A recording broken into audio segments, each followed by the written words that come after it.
breaking down everyday workplace issues and diagnosing the hidden sickness, not just the obvious symptom. Our hosts, James and Kobe. Did we lose a patient? No, that's just my lunch. Hey, thanks for joining us. I'm Kobe, he's James, and let's get started with a question. Why don't employees go above and beyond anymore? Yeah. I hear this question in a lot of different forms. And at its core, it's the same question as why don't people want to work anymore? Or, comments like this generation is lazy and unmotivated. And the problem is that the questions assume a framework that no longer exists. The societal we, have spent decades changing the norms of the workplace and environment and employment more broadly. And for the past 30 years, our messaging and our actions really haven't been aligned on this. We've told generations of workers that the key to a successful life is through education and long-term employment. And this disconnect between what people have been told and all of their lives and what they actually experience in the workplace has created a much more transactional, more precarious work environment. But then on the other side of this, we also have the fact that we've got this participation trophy mentality in our society with a need for constant validation, avoidance of difficult, gritty work, or even just the idea that they shouldn't have to do certain work or certain parts of their job that they don't like. So that's a lot for an intro, and I'm going to try not to soapbox on this too much because I could take us down a whole variety of rabbit trails. I'm going to attempt to let you take the lead on and focus on the psychology of what's happening here. What I want to do is rant about how everybody is getting it wrong on all sides. Okay, so when you say you're going to try to not go on too many tangents, I'm not sure if you're going to try or if I think you're going to I'm try. going to try to try. Yeah, okay. All right, there we go. Classic Simpsons. Absolutely. So yeah, no, like you're right. This is a very common. Maybe the question itself isn't the most common, but it's definitely the right sentiment that we hear and we see all over the place, and it's a It big. is a big discussion point, though, right? Like It there's a absolutely lot is. to unpack with this because there have been significant changes in the way that we approach work. There Yeah. have been significant changes in the way that we talk about work. Our Mhm. relationship with work has changed over the years. The expectations around work have changed over the years, and Yeah. all of those things have are leading to these types of questions Mhm. because we're assessing or we're evaluating today, the actions that people take today based on a standard that existed 20, 30, 40 years ago. Absolutely. And I think that, like, again, it is important for us to look at kind of the reality and the both sides of it, that it is that employees do engage with the work differently now, but it is also that there is an old school mentality that's been normalized by older generations that have had a more, I guess, balanced approach to what work should be and what work is and the rewards that go along with that. But I mean, whenever we talk about anything very nuanced and kind of very complex, I always like to bring it back to the psychology behind it because to me that's where Hmm. the place to start looking for answers and how do we fix this really kind of lives because when we're dealing with people, the psychological core is kind of where a lot of that stuff will give us some clarity.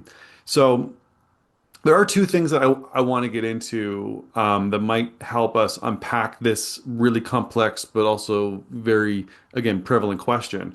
And the first one that I want to dig into is what's called the social exchange theory. And this is kind of like the social exchange theory is kind of the why people do put effort into things and why they don't. And it's largely a subconscious, like cost benefit analysis, where the idea of it's the mental, psychological formula in our head. It's the equation of outcome, the thing that we are going to do is the benefits of the outcome, subtracting the costs that it takes on us. So the benefits are things like are like things like like companionship and emotional support and social status and financial security. So when we do something, so the amount of work that we do it, it's things that we want the financial security, we want the status, we want the sense of belonging, we want the kind of the human connection. But to get that, it's subtracting from the negative expenditures that come with it, like the amount of time it takes out of our lives to do it, the financial cost of doing it, the emotional stress and cognitive labor that it costs, or opportunities that we miss by doing this and not doing something else. So when we look at work, we are with work as the outcome, we see the amount of work that we're going to do and our approach to work and our efforts in work as being that cost benefit of being it's the benefits that we want to get, the financial security, the status, the emotional connection, minus the costs and the expenses and the stresses and the missed opportunities. And if the costs are higher than the benefits, then we get into a negative, which is when our work ethic and our value of that work is seen as a negative. So in a crude sense, it's if I'm not paid enough, I'm not going to work hard. Is right. That's yeah, That's one element of what you're talking about here. yeah. Um, but it also like what kind of comes up as you're talking about that is the idea we've talked about before of um, really understanding what your value proposition in the labor market is, right? What are you actually offering people? Because if you want to combat this, what was it, Yep, social exchange theory. social exchange theory, the informal cost benefit analysis, then you need to be able to really articulate what the benefits are, right? Right. Yes, employment is a benefit, Hmm. but if that employment doesn't provide me with the ability to put food on the table, then I'm not going to be overly enthusiastic about going to work. Absolutely. And it's the idea of because like we're looking at it from the idea of why, what is in this agreement, this exchange of my labor for wages. What is in it for me? Well, the expectation when we start a new job is that the benefits are going to be greater than the costs, right? Hmm. And often that is, and again, that's a pretty low bar in my opinion. But when we start thinking about things like, again, maybe it is the wages But are, that's a very subjective evaluation too, is it not? well, it's not so much subjective as it is very personalized. Because I mean, when you think about a job, you think about the benefits are I've got, I have the financial benefit. I have the financial security. I have the status that the job gives me. I have access to like potential a pool of people that I can build kind of companionships and kind of a sense of belonging with. I have a sense of purpose attached to it. When you look at all those things, how you weigh each of those things individually is personalized and it's subjective. But also when you look at the cost of it, well, if I, for this job, have to travel a larger time, then I'm giving up more of my invested time into this. If my cost of living based on my personal home situation means that, I'm making more money, but still not enough money, then there is that sense of that this becomes, I'm better off than I was maybe in my old job, but I'm still not in a great situation. If the culture is very like toxic or very stressful, then the emotional weight of that, and then we talk about then there's things like the spillover effect we talked about in a couple episodes ago, where the stress of my work spills into my home life. And I feel like I'm not going anywhere, or that I've capped Yeah. I can't progress in this job. This cost benefit analysis is never going to get better for me. I've reached the top. Exactly. Then there's the idea of so what am I missing by being stuck in this dead end job in a sense, right? And that is something that this is the social exchange theory, something that we kind of run through our minds kind of every morning when we wake up, to get the Is it motivation. worth getting out of bed this morning? Kind of. I mean, that's often and that's often something that does pop into people's minds when the alarm clock goes off. I'm like, oh, do I really want to do this today? Or is it the idea of is it beneficial for me to do this today, right?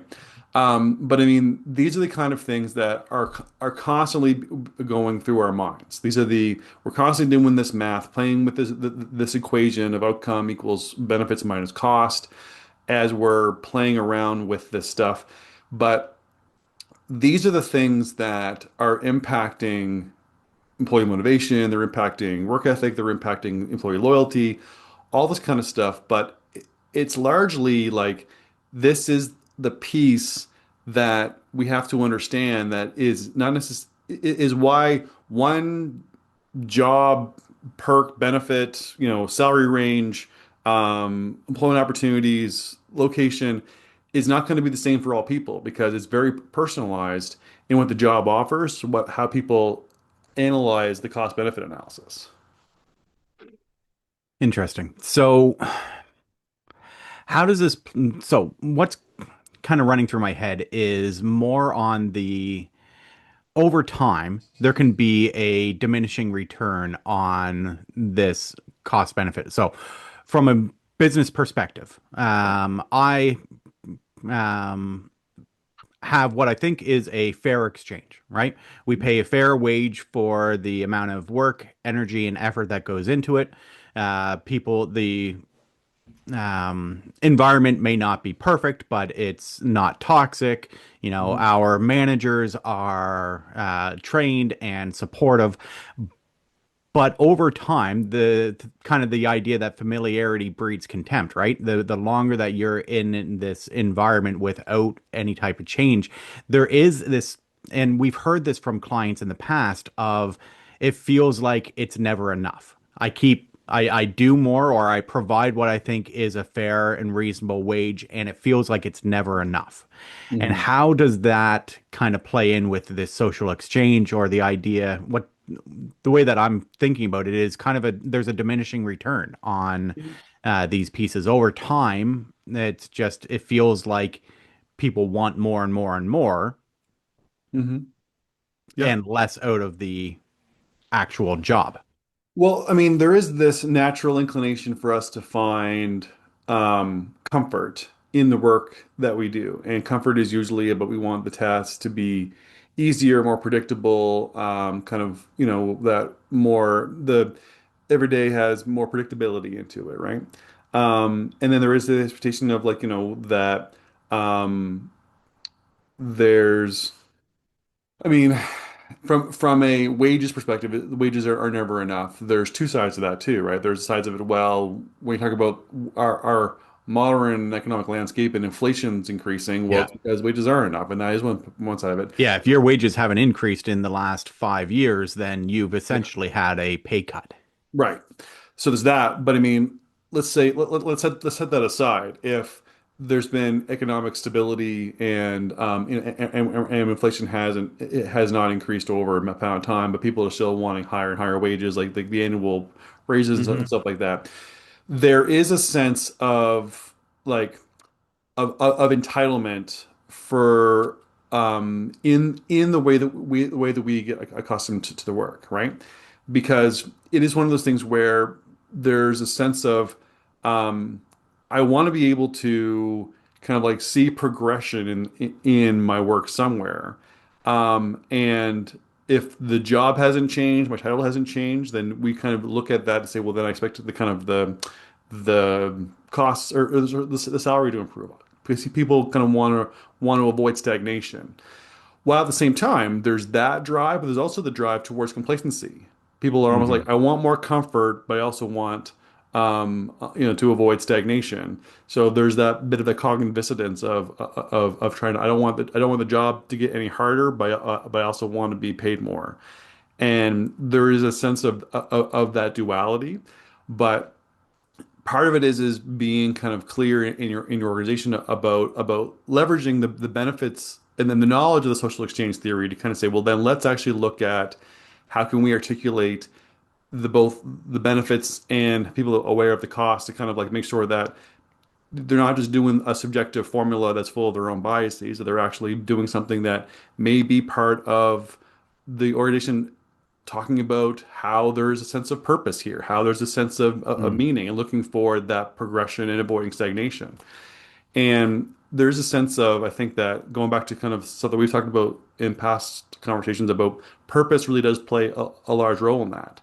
If I'm not, if the benefits are starting to be have a diminishing return, then part of it is tapping into things like internal motivation to be able to find those pieces because it isn't fair to employers to constantly be dumping more and more into the benefits pieces if all the benefits are very transactional. But if you can find that sense of internal spark, the internal motivation, we can actually start to have people see greater value in the benefits and actually see maybe even potential a diminishing return on the costs. Like it is possible to do that, and usually it is with purpose is where that will actually lie.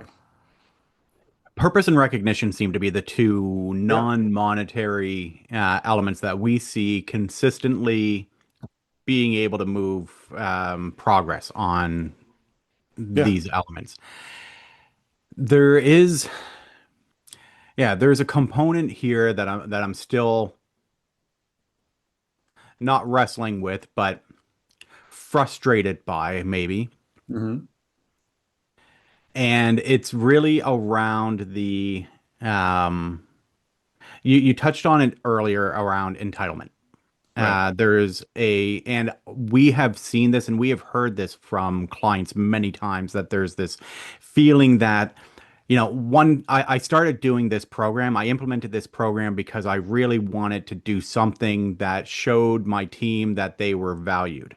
And now it's become an expectation. It's no longer a perk.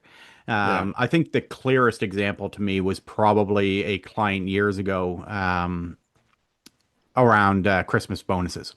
Right. The company was doing very well, had successive years of significant improvement year over year in their profit lines, and they started being able to give everybody Christmas bonuses.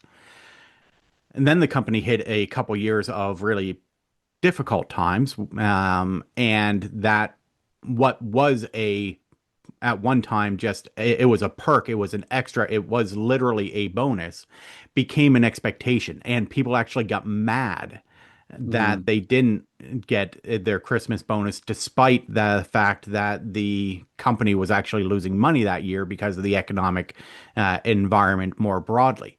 Yeah. So there is that component that frustrates organizations, that frustrates leaders in why do I bother trying to do some of these things when it feels like everything that I do gets misinterpreted or undervalued by those who I'm trying to support.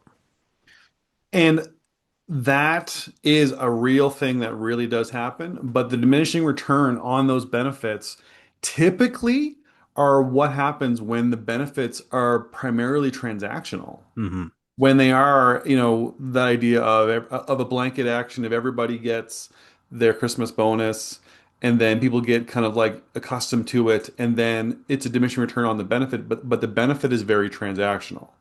And if you think about it, an annual bonus structure is the same type of transaction that we get accustomed to with salary.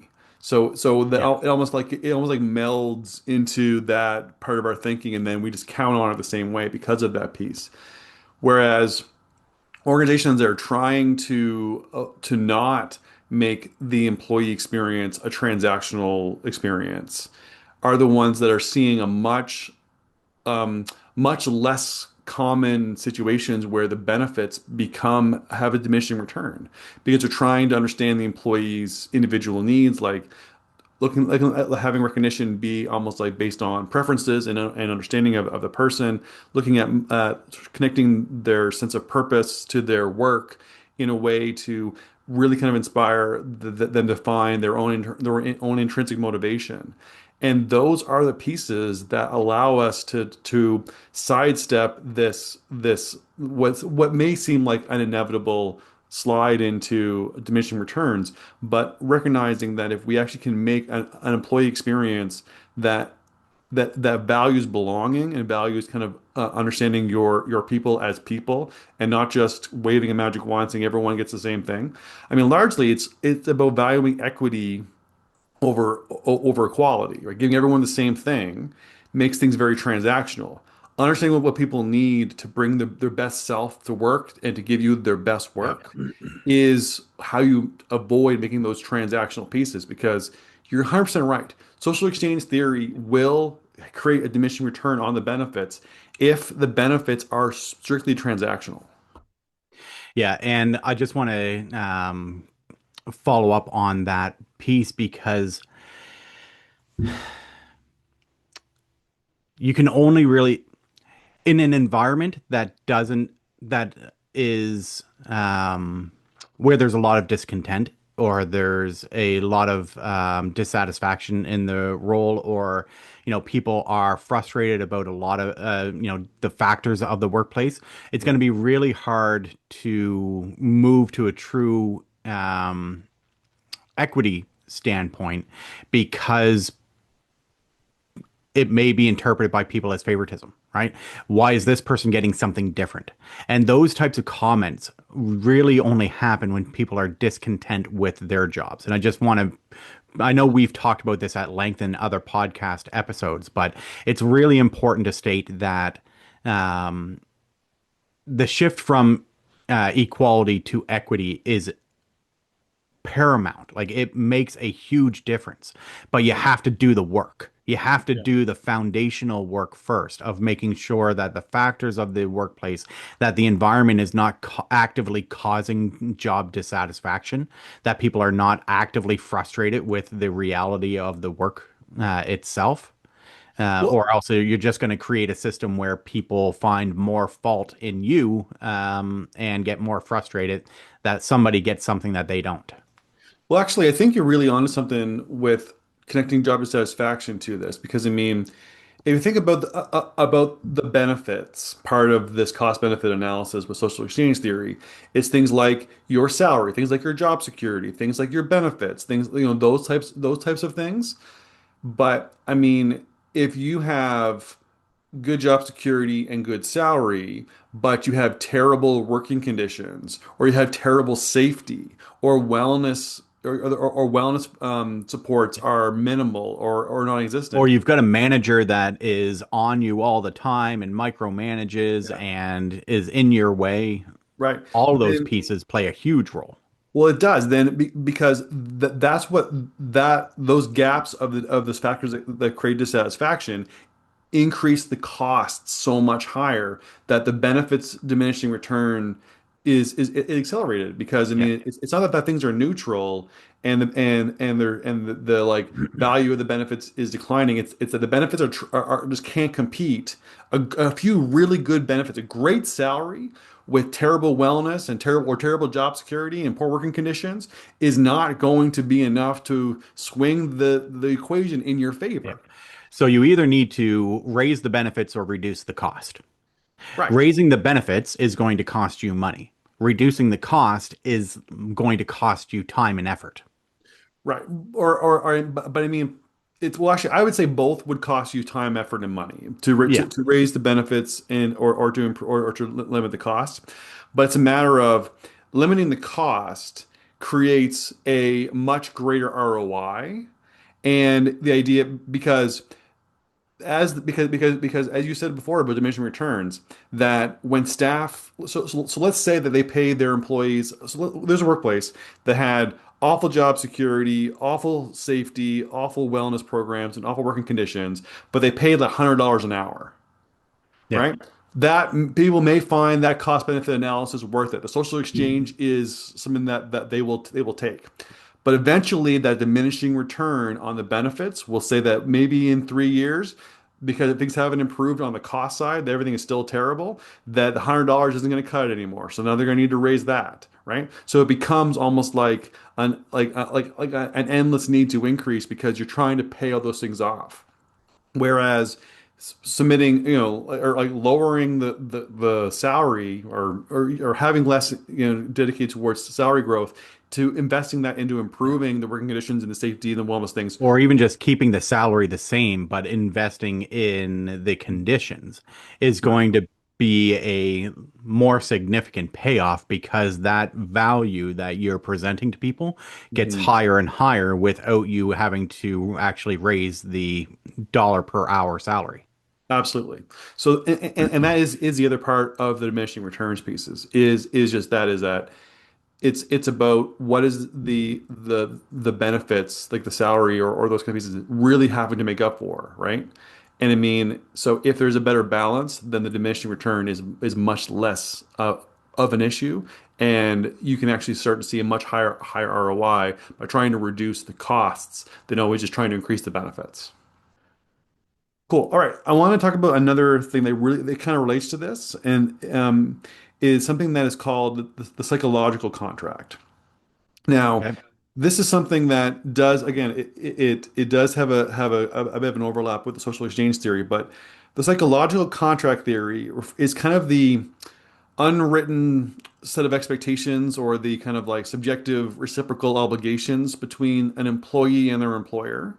So it kind of dictates an unspoken commitment, such as things like we will provide you job security, we'll provide you Mm. career growth, and that is for the exchange of you providing us with your motivation, your high quality work, and those types of things.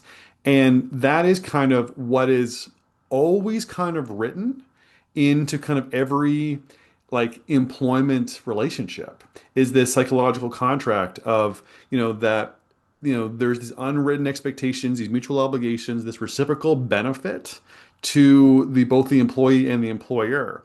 And one of the things that goes back to our question of why don't employees go above and beyond anymore is a lot of the times employees see employers breaking that Yep. contract, and that tends to be the catalyst for why they maybe aren't providing the same quality of work, they're not providing the same quality of loyalty to the organization or everything else like that too, because employers have done something like things like we talked about before, institutional betrayal, fracture of trust, micromanagement. These things actually can break the psychological contract and cause this situation where employees become disengaged. They don't feel they can trust their people. They pull back or they do the whole quiet quitting things. All those things like that too are usually an outcome of breaking the psychological contract. Yeah, and this goes to what I kind of started with in my, I won't even call it an answer, more of my rant at the beginning. Um, and this is a frustrating point for me because I can see it how it's progressed very clearly over the years in that, and we have constantly told people like the social con I've always heard this kind of more referred to as a social contract or social contract of employment, where we've kind of created this expectation that and we tell people from the time that they are in grade school that em- education and long-term employment is how you succeed in life. It's how you get to that point where you can earn enough to buy a house, to have a car, to raise a family, to go on vacation. That's the social contract that we have told people for years. And that has in many ways been broken repeatedly through mass layoffs, through the 80s and 90s, it was mass layoffs and sending manufacturing overseas, right? It was outsourcing of jobs. Now it's the gig economy and precarious work and a reduction in benefits, whether that's health insurance or pensions, or even just redefining the way that that happens from defined benefits to 401ks and other metrics. It's this is a problem that is not unique to any individual company. It is No. something that we as a society have chosen to move away from. And it is something that we as a society could choose to move back to, but it requires an awful lot of political and social capital and will to do that. True. I mean, and we talk about it from like a sociological standpoint. The idea of, yeah, that I guess to word it as you said, the social contract of employment is something that is more of a generational, again, sociological component. But when you think about the psychological contract, that's actually more of a defined unspoken, unwritten agreement between an individual employee and an individual employer, right? Okay. And I think that that's something that we can probably be a bit more we have a bit more agency to kind of resolve, right? Yeah. Because again, we've talked about, like again, you're 100% right. Things like mass layoffs and reduction of benefits and those kind of things like that are examples of employers breaking the psychological contract. But I mean, we also see cases where employees steal from employers, where Yep. where there's a sense of like, things like time theft, things like misappropriation and stuff like that that breaks it on the employee's side, right? Yeah. Things like quiet quitting, things like Yeah. some of these issues that we've been dealing with specifically over the last, almost 10 years, really, Mhm. even starting before COVID. These are all examples of kind of this break in the psychological contract and the social. What I think is important around the difference between kind of the more broad societal social component and the individual psychological component is that the social component predisposes us to to look for a certain outcome. Right. We almost enter in like it's so prevalent in our society now Yeah. that we have a baseline expectation of betrayal. Right. And it's almost like we have to, as leaders and as organizations, to actively combat that predisposition to, the mentality that this isn't going to work out. Well, you're right, but I think that actually maybe a more important point to look at when you're looking at the psychological contract is the two sides, so the employee side and the employer side, is not an equal, you're not on equal footing No. because so let's say that an employee were to break the psychological contract and steal from the employer, right? The employer will not just deal with that one employee. They will look to make that never happen again. And they'll Hmm. usually react by creating new structures, rules that end up like limiting options or perks or benefits from all employees. They'll often overreact to an employee breaking the psychological contract.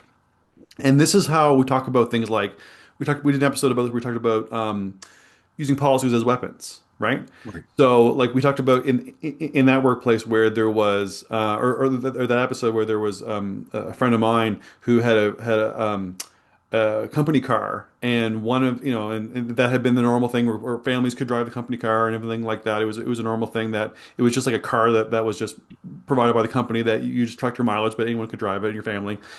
And then one employee in this nationwide company took advantage of it. And the company overreacted and they removed all those perks from everybody. And then Right. and they used it as a weapon and they used a weapon of retaliation by removing that.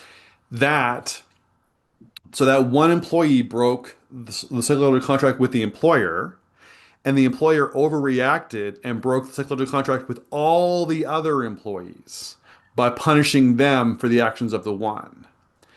And that's probably a almost like the catalyst for what might be feeding the sociological impact Hmm. is that an employer usually breaks the contract for many employees all at once, where an employee only breaks the contract between them and the employer. So understanding those dynamics Okay.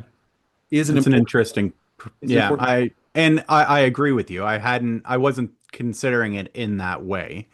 But that's the type of, from an organizational perspective, we found a liability, right? right. We found a place where we are vulnerable and we Mhm. need to correct that.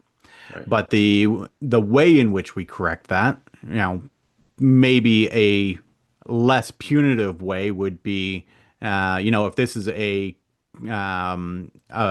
core breach of policy, then it's disciplinary, probably even looking at grounds for termination, depending on the severity of the incident.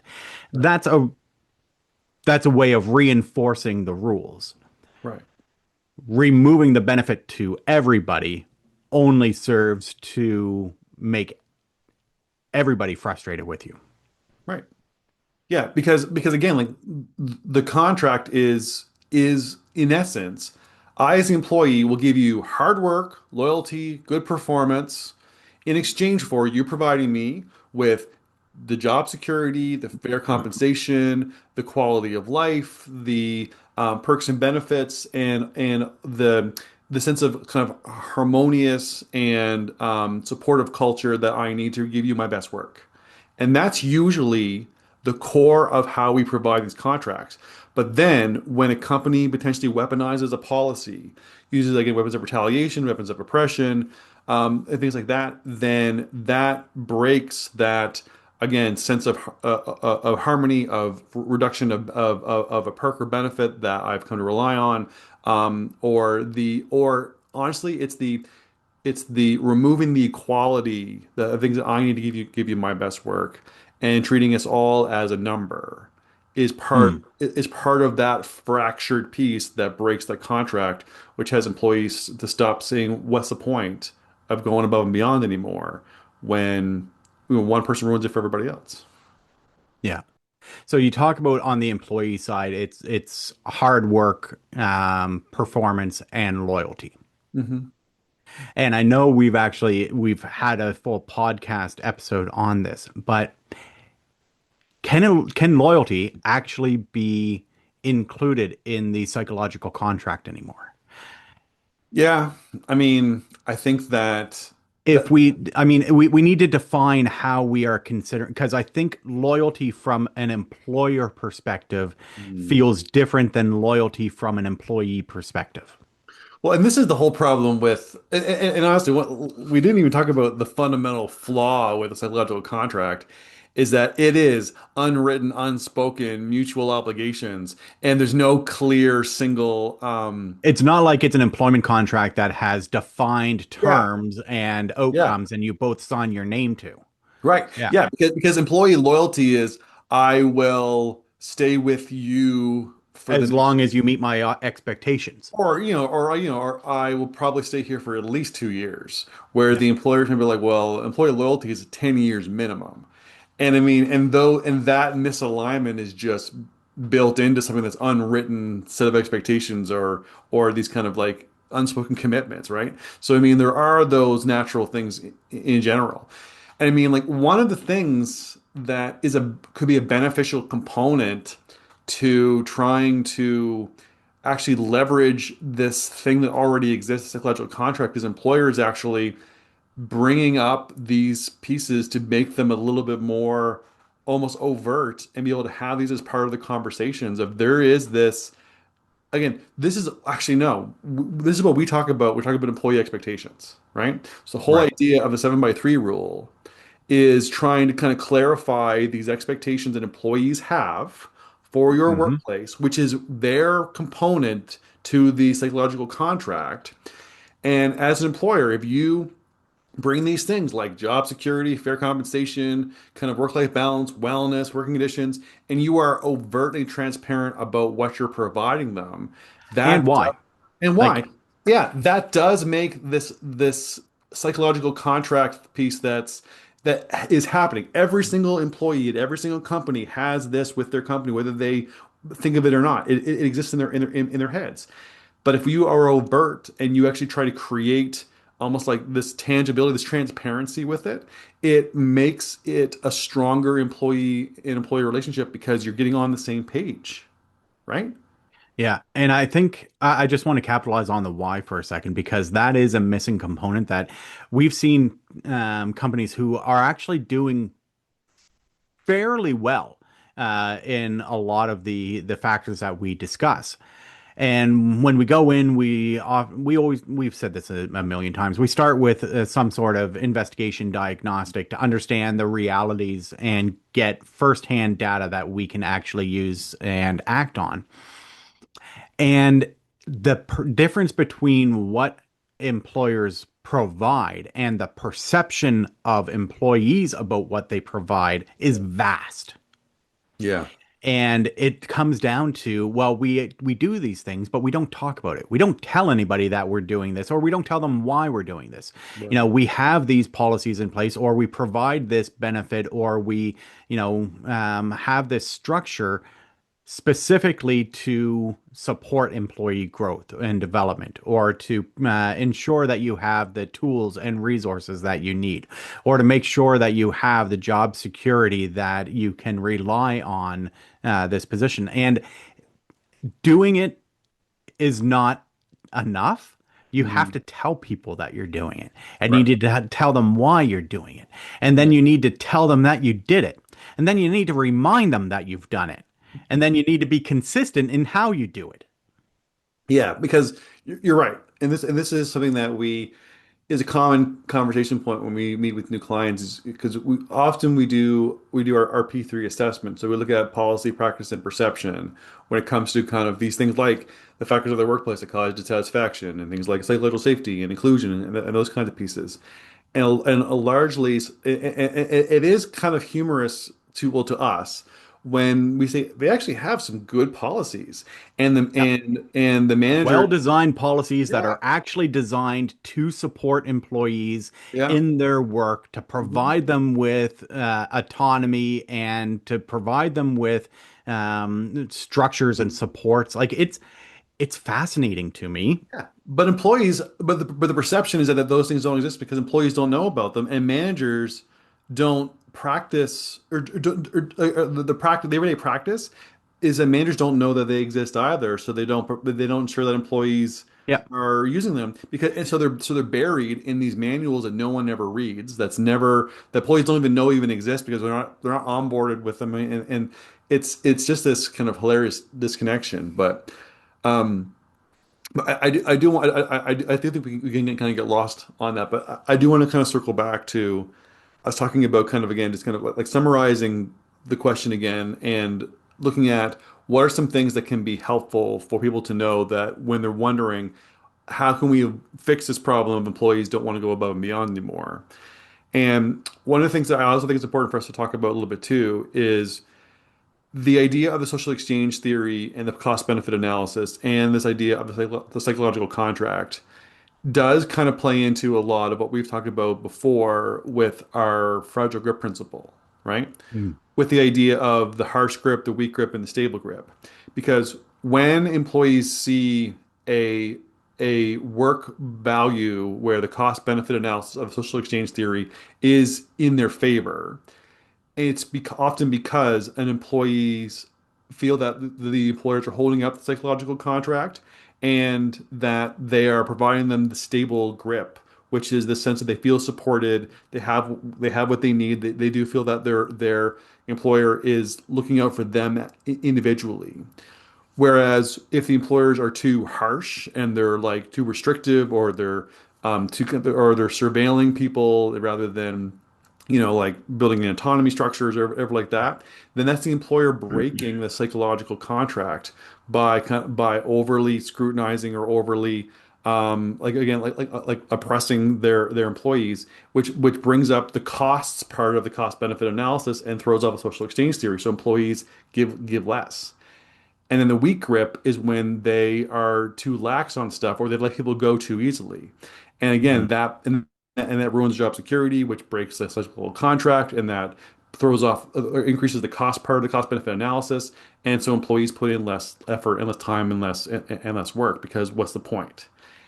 And it is something that is really important for people to realize that these are the methodologies and solutions that can help you look at how can we not just try to like fix the symptom of employees not going above and beyond anymore, but to understand the sickness, which is the breaking of the social contract and the imbalance of the costs over the benefits in the social exchange theory. And not just having things written down and tucked away somewheres, but actually making sure that it exists in policy, it exists in practice, and it exists in the perception of your workforce. And I just want to capitalize or expand a little bit on the harsh and weak grip because I see this so much, so prevalent in remote and hybrid work Yeah. because there's one of the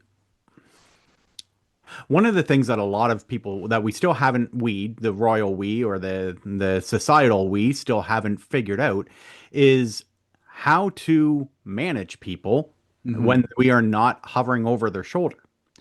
So we tend to default to, well, I just need to trust them that they're doing their jobs, hands off. Hopefully it all works out. Not a great business strategy. And that's kind of indicative of the weak grip. And people just feel lost or adrift, or this is where you get into a time theft, or people just, performative staring at their screens and not really doing anything. Or you have the harsh grip, and this is where we see a lot of corporations moving or companies moving towards, or it's the surveillance mentality of, well, if somebody's not physically in the workplace, then I need to make sure that they are at their desk for 8 hours staring at the computer. We're going to have time tracking software and key logging software. And, we will track their bloody eye movements to make sure that they're not staring blankly at a screen, but they're actually doing like it is so invasive and harsh Hmm. that it destroys any semblance of a social or psychological contract. Absolutely. And I mean, no, you're right, because I do think that the question of why don't employees go above and beyond anymore is probably one that is that you said it's being asked all over the place in different ways, but I think it's probably a much more burning question when it comes to can we be successful with a remote or hybrid team if we don't know why employers are not going above and beyond anymore. And that's just it, is that the idea of not of using the weak or the harsh grip with our employees and either not giving them enough direction, enough clear expectations, enough autonomy, enough accountability, enough clarity on what they should and shouldn't be doing. Then we, by again falling into the weak grip, then we're breaking the psychological contract and we're increasing the costs of the cost benefit analysis. And if we're overly monitoring them or we're overly limiting what they can do and everything has to be like triple checked and quadruple meetinged, then we're also again breaking the psychological contract and we're also increasing the cost of the cost benefit analysis. And that is the two things that we do see the most often. Yep. And that is two of the main reasons why the return to work or return to office mandates are becoming, are still coming because And let's be honest, the return to office mandates are also a breaking of the psychological contract. we'll talk about increasing the cost benefits because Yeah. you go back to, okay, now I have to Now I account. have to commute and I have to get my kids off to school and I have to, you Yeah, know, oh, yeah, yeah, exactly. Yeah, I have to deal with the stress of the office interactions, or yeah. I or or the again, a lot of people saw that the benefit of working from home was equivalent to, I think it was like a 15% increase in their salary. So some of them see it as like almost like a reduction of their salary doing that. So again, it probably just as significantly um, increases the cost, probably cost benefit analysis, and breaks the psychological contract too. So, I mean, really the answer is you need to look for the solutions to help resolve or to help create the stable grip in your organization. And a lot of that is having a clear idea of the job dissatisfaction components and looking for ways to build greater autonomy in the workplace, better accountability in the workplace. And those are going to be the things that will allow for us to, again, uphold the psychological contract and to try to increase the benefit side of the cost benefit analysis. Yeah. The accountability piece is huge. And that's the piece that most get wrong Yeah. is that a lot of companies don't understand how do you actually structure accountability when you're not surveilling people. Yeah. Yeah. And you know what? That's Unfortunately, that's a really good point, but we're bringing it up at the very end of the podcast. Because that's probably like, oh, that's that like, yeah, I think that maybe providing some clarity, some ideas around that should be potentially a focal point of us going forward. Because I mean, it's not just remote and hybrid teams that need that. I mean, when we go to organizations, we often build that in as part of the operational infrastructure because that's a key to scalability. So often when we go in to try to resolve operational efficiency challenges and create more scalable workplaces, accountability frameworks are usually a huge component of that. Yeah. So maybe that is Yeah, accountability frameworks that are tied to the realities, the context of the organization and the industry, and tied specifically to the outcomes necessary for the specific roles, right? Like there's a formula here. There are things that can be done, but it requires a slight shift in the way that we think about yeah. managing teams.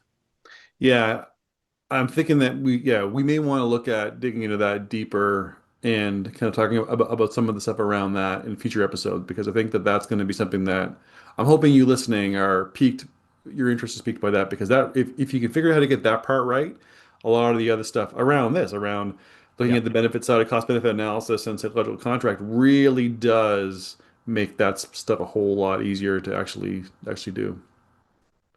Okay, but I think that about does it for us. Yep. So for a full archive of the podcast and access to video version hosted on our YouTube channel, visit roman3.ca/podcast. Thanks for joining us. For more information on topics like these, don't forget to visit us at roman3.ca. Side effects of this podcast may include improved retention, high productivity, increased market share, employees breaking out in spontaneous dance, dry mouth, aversion to the sound of James's voice, desire to find a better podcast.